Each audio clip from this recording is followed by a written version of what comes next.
सुबह के 6 बज गए थे। अनुषा नहा धोकर तैयार हो गई। ससुराल में उसका पहला दिन जो था, वरना घर में मजाल क्या कि वो कभी 8 बजे सुबह से पहले उठी हो। विदा के समय माँ ने समझाया था, बेटी लड़कियाँ कितनी भी पढ़ लिख जाए, उन्हें अपने संस्कार और पत्नी धर्म कभी नहीं भूलना चाहिए। सुबह जल्दी उठकर सिर पर पल्लू रखकर रोजाना सास ससुर का आशीर्वाद लेना, कभी भी पति का साथ न छोड़ना, कैसी भी परिस्थिति आ जाए धैर्य न खोना और मुंह से कभी कटु वचन न कहना। जैसी आपकी आज्ञा माताश्री। जिस अंदाज में अनुषा ने कहा था, उससे सुनकर विदाई के क्षणों में भी माँ के चेहरे पर हंसी आ गई थी। अनुषा ड्रेसिंग टेबल के आगे बैठी थी। बीती रात की रौनक उसके चेहरे पर लाली बनकर बिखरी हुई थी। भीगी जुल्फे संवारते हुए प्यार भरी नजरों से उसने बेसुध भुवन की तरफ देखा। भुवन से वैसे तो उसकी अरेंज मैरिज हुई थी, मगर सगाई और शादी के बीच के समय में वे कई दफा मिले थे। इसी दरमियान उसके दिल में भुवन के लिए प्यार उमड़ पड़ा था। तभी तो शादी के समय उसे महसूस ही नहीं हुआ कि वह अरेंज मैरिज कर किसी अजनबी को जीवन साथी बना रही है। उसे लग रहा था जैसे लव मैरिज कर अपने प्रियतम के घर जा रही है। बाल संवार कर और सिर पर पल्लू रखकर अनुषा सीढ़ियों से नीचे उतर आई। सास ससुर बैठक रूम में सोफे पर बैठे अखबार पढ़ते हुए चाय की चुस्कियों का आनंद ले रहे थे। अनुषा ने उनको अभिवादन किया और किचन में घुस गई। उसने अपने हाथों से सुबह का नाश्ता तैयार कर खिलाया तो ससुर ने आशीष स्वरूप उसे 1000 के 5 नोट दिए। सास ने अपने गले से सोने की चेन निकाल कर दी। तब तक भुवन भी तैयार होकर नीचे आ चुका था। भुवन ने अनुषा को बताया था कि अभी ऑफिस में कुछ जरूरी मीटिंग्स हैं, इसलिए 2-3 दिन मीटिंग्स और दूसरे काम निपटा कर अगले सप्ताह दोनों हनीमून के लिए निकलेंगे। इसके लिए भुवन ने 10 दिनों की छुट्टी भी ले रखी थी। भुवन का ऑफिस टाइम 10 बजे का था। ऑफिस ज्यादा दूर भी नहीं था और जाना भी अपनी गाड़ी से ही था। फिर भी भुवन ठीक 9 बजे घर से निकल गया तो अनुषा को कुछ अजीब लगा, मगर फिर सामान्य होकर वह खाने की तैयारी में जुट गई। तब तक कामवाली भी आ गई थी। अनुषा को ऊपर से नीचे तक तारीफ भरी नजरों से देखने के बाद धीरे से बोली, शायद अब भुवन भैया उस नागिन के चंगुल से बच जाएंगे। यह क्या कह रही हो तुम? कामवाली की बात पर आश्चर्य और गुस्से में अनुषा ने कहा। वह मुस्कुराती हुई बोली, बस बहुरानी, कुछ ही दिनों में आपको मेरी बात का मतलब समझ आ जाएगा। 2-3 दिन इंतजार कर लो, कहकर वह काम में लग गई। फिर अनुषा की तारीफ करती हुई बोली, वैसे बहुरानी बड़ी खूबसूरत हो तुम। अनुषा ने उसकी बात अनसुनी कर दी। उसके दिमाग में तो नागिन शब्द घूम रहा था। उसे नागिन का मतलब समझ नहीं आ रहा था। पूरे दिन अनुषा भुवन के फोन का इंतजार करती रही। दोपहर में भुवन का फोन आया। दोनों ने आधे घंटे प्यार भरी बातें की। शाम में भुवन को आने में देर हुई तो अनुषा ने सास से पूछा। सास ने निश्चिंता भरे स्वर में कहा, आ रहा होगा, थोड़ा ऑफिस की दोस्तों में बिजी होगा। 8 बजे के करीब भुवन घर लौटा। साथ में एक महिला भी थी।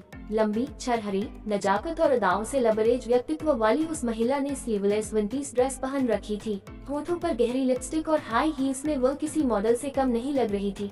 अनुषा को भरपूर निगाहों से देखने के बाद भुवन की ओर मुखातिब हुई और हंसकर बोली, गुड चॉइस। तो यह है आपकी बेटर हाफ, अच्छा है। बिना किसी के कहे ही वह सोफे पर पसर गई। सास जल्दी से 2 गिलास शरबत ले आई। शरबत पीते हुए उसने शरबती आवाज में कहा, भुवन, जिस दिल में मैं हूँ उसे किसी और को किराए पर तो नहीं दे दोगे?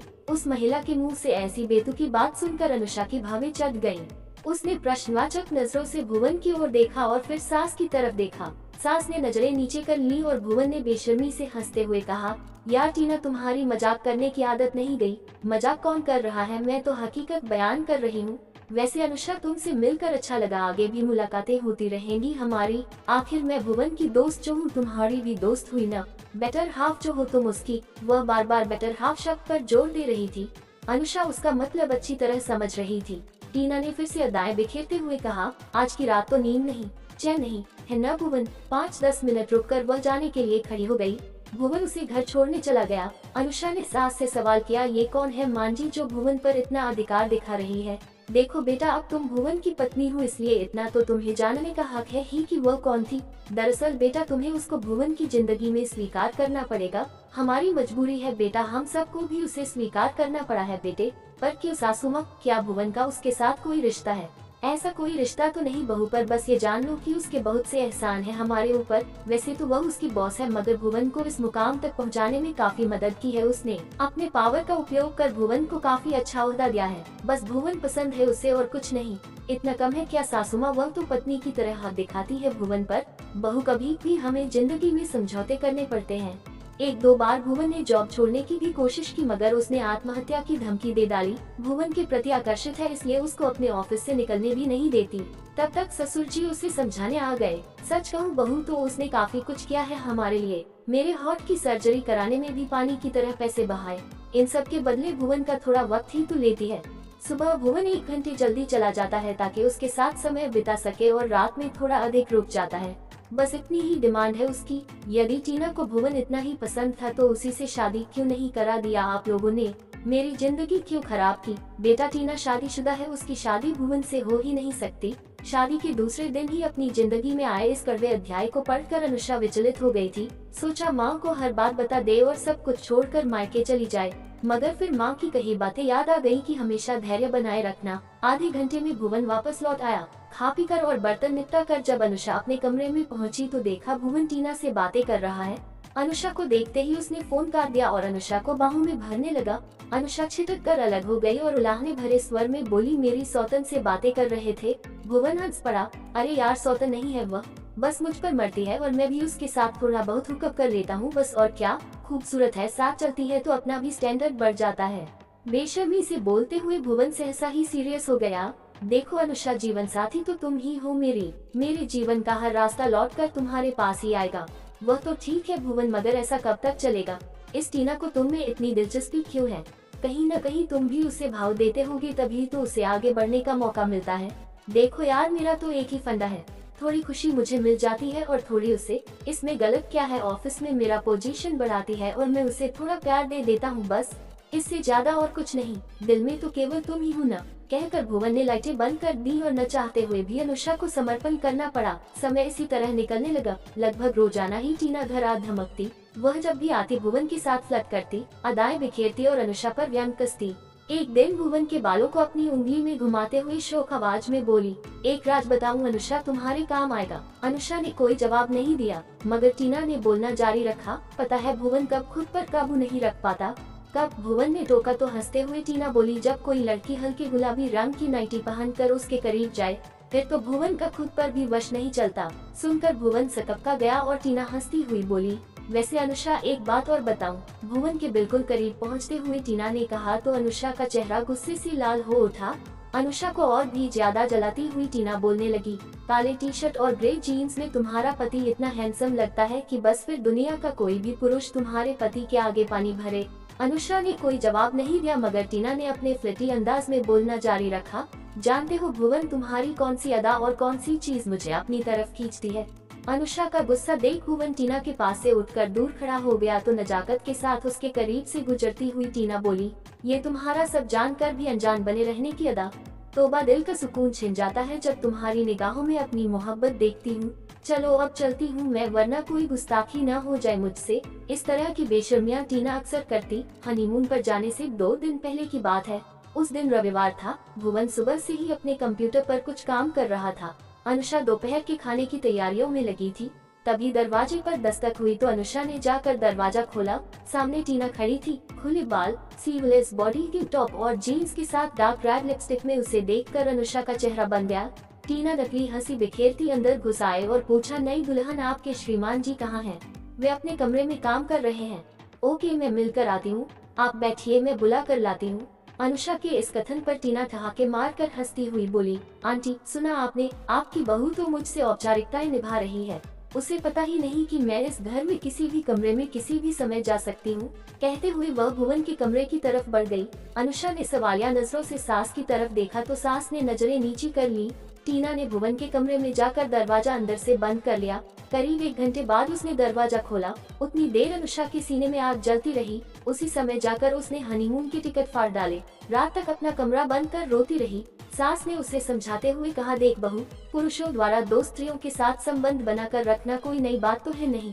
सदियों से ऐसी बातें चली आ रही है। मां जी, आप प्लीज अपनी दलीलें मुझे मत दीजिए। मुझे मेरे दर्द के साथ अकेला रहने दीजिए। एक बात बताएं मां जी, आपको इसमें कुछ भी गलत नहीं लग रहा? अगर ऐसा है और यह घर टूटता है तो आप इसका इल्जाम मुझ पर मत लगाएगा। रोती हुई अनुषा बाथरूम में जाकर मुंह धोने लगी तो सास ने दबी आवाज में कहा, मैं समझती हूँ तुम्हारा दर्द। देखो, मैं एक बाबा को जानती हूँ, बहुत पहुँचे हुए हैं। वे भभूत दे देंगे या कोई उपाय बता देंगे, सब ठीक हो जाएगा। तुम चलो कल मेरे साथ। अनुषा को बाबाओं और पंडितों पर कोई विश्वास नहीं था, मगर सास समझा बुझा कर जबरन उसे बाबा के पास ले गई। शहर से दूर वीराने में उस बाबा का आश्रम काफी लंबा चौड़ा था। आंगन में भक्तों की भीड़ बैठी हुई थी। बाबा की आंखें अनुषा को शराब जैसी जहरीली लग रही थी। उस पर बार बार बाबा का भक्तों पर झाड़ू फिराना, फिर अजीब सी आवाजें निकालना अनुषा को बहुत कोफ्त हो रही थी। उसे समझ नहीं आ रहा था कि टीना को उसकी जिंदगी से दूर करने में भला बाबा की क्या भूमिका हो सकती है। इसके लिए तो उसे ही कुछ सोचना होगा। वह चुपचाप बैठकर आगे का प्लान अपने दिमाग में बनाने लगी। इधर कुछ समय में उसका नंबर आ गया। बाबा ने वासना पूरित नजरों से उसकी तरफ देखा और फिर उसके हाथों को पकड़कर पास बैठने का इशारा किया। अनुषा को ये छुअन बहुत घिनौनी लगी। वह मुंह बनाकर बैठी रही। सास ने समस्या बताई। बाबा ने झाड़ू से उसकी समस्या झाड़ देने का उपक्रम किया। फिर बाबा ने उपाय बताते हुए कहा, बच्ची तुम्हें 18 दिन केवल एक वक्त खाकर रहना होगा, और वह भी नमकीन नहीं बल्कि केवल मीठा। इसके साथ ही 18 दिन का गुप्त अनुष्ठान भी चलेगा। कालीबाड़ी के पास वाले मंदिर में रोजाना 11 बजे मैं एक पूजा करवाऊंगा। इसमें करीब 90,000 रुपए का खर्च आएगा। जी बाबा जी, जैसा आप कहे, सास ने हाथ जोड़कर कहा। अनुषा उस वक्त तो चुप रही, मगर घर आते ही बिफर पड़ी। मां जी, मुझे ऐसे उलझुल उपायों पर विश्वास नहीं, मैं कुछ नहीं करने वाली। अब मैं अपने कमरे में जा रही हूँ ताकि कोई बेहतर तरीका ढूंढ सकूं। अनुषा का गुस्सा देखकर सास चुप रह गई। इधर अनुषा देर रात तक सोचती रही। वह इतनी जल्दी अपनी परिस्थितियों से हार मानने को तैयार नहीं थी। उसने काफी सोच विचार किया और फिर उसे रास्ता नजर आ ही गया। अनुषा ने पहले टीना के बारे में अच्छे से खोजखबीन ली ताकि उसकी कमजोर नस पकड़ सके। सारी जानकारियां एकत्र की। जल्द ही उसे पता लग गया कि टीना का पति रेडीमेड कपड़ों का व्यापारी है और पास के मार्केट में उसकी काफी बड़ी शॉप भी है। बस फिर क्या था, अनुषा ने अपनी योजना के हिसाब से चलना शुरू किया। सबसे पहले एक ड्रेस खरीदने के बहाने वह उस दुकान में गई। दुकान का मालिक यानी टीना का पति विराज करीब 40 साल का एक सीधा सादा सा आदमी था, जिसके सिर पर बाल काफी कम थे। वैसे पर्सनैलिटी अच्छी थी। अनुषा ने बातों ही बातों में बता दिया कि वह भी विराज के शहर की है। फिर क्या था, विराज उस पर अधिक ध्यान देने लगा। अनुषा ने एक महंगा सूट खरीदा और घर चली आई। 2-3 दिन बाद वह फिर उसी दुकान में पहुंची और कुछ कपड़े खरीद लिए। विराज ने उसके लिए स्पेशल चाय मंगवाई तो अनुषा भी बैठकर उससे ढेर सारी बातें करने लगी। धीरे धीरे उसने ये भी बता दिया कि उसका पति भुवन टीना के ऑफिस में काम करता है। विराज टीना और भुवन के रिश्ते के बारे में पहले से जानता था, इसलिए अनुषा से और भी ज्यादा जुड़ाव महसूस करने लगा। अनुषा अब अक्सर विराज की शॉप पर जाने लगी और उसे देर तक बातें भी करती। जल्द ही विराज से उसकी दोस्ती इतनी गहरी हो गई कि विराज ने उसे घर आने को भी आमंत्रित कर दिया। अगले ही दिन अनुषा टीना की गैर मौजूदगी में विराज और टीना के घर पहुंच गई। विराज ने उसकी काफी आवभगत की और दोनों ने दोस्त की तरह साथ समय व्यतीत किया। चलते समय अनुषा ने जानबूझकर टीना के बेड पर कोने में अपना हेयर पिन रख दिया। रात में जब टीना ने वह हेयर पिन देखा तो बौखला गई और विराज से सवाल करने लगी। विराज ने किसी तरह बात को टाल दिया, मगर 2 दिन बाद ही अनुषा फिर विराज के घर पहुंच गई। इस बार वह बाथरूम में अपना दुपट्टा लटका आई थी। टीना ने जब लेडीज दुपट्टा बाथरूम में देखा तो आपे से बाहर हो गई और विराज पर उंगली उठाने लगी। ये दुपट्टा किसका है विराज? बताओ, किसके साथ रंगरेलियां मना रहे थे तुम? पागल मत बनो टीना, मैं तुम्हारी तरह किसी के साथ रंगरेलियां नहीं मनाता। विराज का गुस्सा भी फूट पड़ा। तुम्हारी तरह? क्या कहना चाहते हो तुम? भूलो मत, मेरे पिता के पैसों पर पल रहे हो। मुझको धोखा देने की बात सोचना भी मत। देखो टीना, मैं मानता हूँ एक महिला से मेरी दोस्ती हुई है, अनुषा नाम है उसका, मगर वह घर पर सिर्फ चाय पीने आई थी। यकीन जानो हमारे बीच ऐसा कुछ नहीं है जिसे तुम रंगरेलियां मनाना कह सको। अब टीना थोड़ी सावधान हो गई थी। उसे महसूस होने लगा था कि बदला लेने के लिए अनुषा उसके पति पर डोरे डाल रही है। टीना ने अब भुवन के घर आना जाना कम कर दिया, मगर उसके साथ वक्त बिताना नहीं छोड़ा। इधर अनुषा फिर से विराज के घर पहुंची। इस बार वह विराज के लिए खूबसूरत सा गिफ्ट लेकर आई थी। यह एक खूबसूरत कविताओं का संग्रह था। विराज को कविताओं का बहुत शौक था। 2-3 घंटे दोनों कविताओं पर चर्चा करते रहे। इस बीच योजनानुसार अनुषा ने अपनी इस्तेमाल की हुई एक सैनिटरी नैपकिन टीना के बाथरूम के डस्टबिन में डाल दिया। फिर विराज से इजाजत लेकर वो घर लौट आए। अनुषा को अंदेशा हो गया था कि आज रात या कल सुबह टीना कोई न कोई ड्रामा जरूर करेगी। हुआ भी यही। सुबह सुबह टीना अनुषा के घर धमक आए। वह बाहर से ही चिल्लाती आ रही थी, मेरे पति पर डोरे डाले तो अच्छा नहीं होगा अनुषा, मेरा पति सिर्फ मेरा है। हंसती हुई अनुषा किचन से बाहर निकली और बोल पड़ी, मान लो मैं तुम्हारे पति पर डोरे डाल रही हूँ तो अब बताओ क्या करोगी तुम? मेरे पति पर डोरे डालोगी? वह तो तुम पहले ही कर चुकी हो, आगे बताओ और क्या करोगी? अनुषा का सवाल सुनकर वह बिफर पड़ी। चीखती हुई बोली, खबरदार अनुषा, मेरे पति की तरफ आंख उठाकर भी मत देखना। वरना तुम्हारे पति को नौकरी से निकाल दूंगी। तो निकाल दो न टीना, मैं भी यही चाहती हूँ कि वो तुम्हारे चंगुल से आजाद हो जाए। हंसी आती है तुम पर, मेरे पति के साथ गलत रिश्ता रखने में तुम्हें कोई दिक्कत नहीं, मगर तुम्हारे पति की और कोई देख भी ले तो तुम्हें समस्या हो जाती है। कैसी औरत हो तुम जो औरत का दर्द ही नहीं समझ सकती, जो दर्द तुम नहीं सह सकती वह दूसरों को क्यों देती हो। दूर खड़ा भुवन दोनों की बातें सुन रहा था, उसकी आंखें खुल गई थी, मन ही मन अनुषा की तारीफ कर रहा था। कितनी सच्चाई से उसने गलत के खिलाफ आवाज उठाई थी। अब तक टीना भी सबके आगे अपना मजाक बनता देख संभल चुकी थी। अनुषा की बातों का असर हुआ था या फिर खुद पर जब बीती तो उस जलन के एहसास ने टीना को सोचने पर विवश कर दिया था। उसके पास कोई जवाब नहीं था। घर लौटते समय वह फैसला कर चुकी थी कि आज के बाद भुवन पर वह अपना कोई हक नहीं रखेगी। रूम में जाकर मुंह धोने लगी। दोस्तों, अगर आपको कहानी अच्छी लगी तो लाइक करें, कमेंट करें। अगर आप चैनल पर नए हैं तो चैनल को सब्सक्राइब जरूर करें ताकि ऐसी ही कहानी आपको आगे भी मिलती रहे। और आज की इस कहानी के अंत तक बने रहने के लिए धन्यवाद। तो फिर मिलते हैं एक नई कहानी के साथ। जय हिंद।